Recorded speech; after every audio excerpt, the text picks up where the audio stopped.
അപ്പോൾ എല്ലാവർക്കും സ്വാഗതം. ഞങ്ങൾ ഇവിടെ പാക്കിംഗ് ഒക്കെ തുടങ്ങി. ഒരുപാട് പേര് പിറ്റൂനി നല്ല ഭംഗിക്ക് എത്തിയിട്ടുണ്ടെന്ന് പറഞ്ഞു. അപ്പം ഭയങ്കര സന്തോഷമായിട്ട് രാവിലെ എണീറ്റപ്പോഴത്തേക്കും തന്നെ മാഡത്തിന്റെ റെക്കോർഡാണ് ഞാൻ കേൾക്കുന്നത് കേട്ടോ.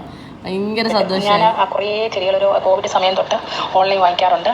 എനിക്കതിലെല്ലാം ബെറ്ററായിട്ട് തോന്നിയ പാക്കിംഗ് ആണ്. ഭയങ്കര നല്ല സൂപ്പർ, ചെടിക്കൊന്നും സംഭവിക്കാതിരിക്കാനുള്ള പാക്കിംഗ് എനിക്ക് ഭയങ്കരമായിട്ട് ഇഷ്ടപ്പെട്ട്. പറയണമല്ലോ അത്. പിന്നെ മെസ്സേജ് ചെയ്യുമോ, നിങ്ങൾക്ക് കാണുമായിരിക്കുമല്ലോ ഇത് വാട്സപ്പിനകത്ത് ഇടാനായിട്ടുള്ള ഒന്നിട്ടല്ലേ. വളരെ താങ്ക്സ് കേട്ടോ. ഇനി ഞാൻ കൊറിയർ വാങ്ങിക്കാൻ തന്നെ അവിടുന്ന് തന്നെ പ്ലാന്റ് വാങ്ങിക്കാൻ തീരുമാനിച്ചു. സത്യത്തിൽ ഞാൻ നിങ്ങൾക്ക് ഇത് കേൾക്കാനുള്ള സമയമൊന്നും ഉണ്ടാവില്ലെന്ന് എനിക്കറിയാം, എന്നാലും ഞാനങ്ങ് പറയുവാണ്. സത്യത്തിൽ ഞാൻ ഈ ഹാങ്ങിങ് താങ്ക് യു. ഞാൻ ഈ കൊട്ടാരക്കരയ്ക്ക് അടുത്ത് സദാനന്ദപുരം എന്ന് പറയുന്നത് ഓൺലൈൻ വാങ്ങിച്ചപ്പോൾ എനിക്ക് ടെൻഷൻ ഉണ്ടായിരുന്നു നല്ലതായിട്ട് കിട്ടുമോ എന്നൊക്കെ. ഞാൻ വീണ്ടും പറയുന്നു, നല്ല പാക്കിംഗ് ആണ്. ഞാൻ കുറേ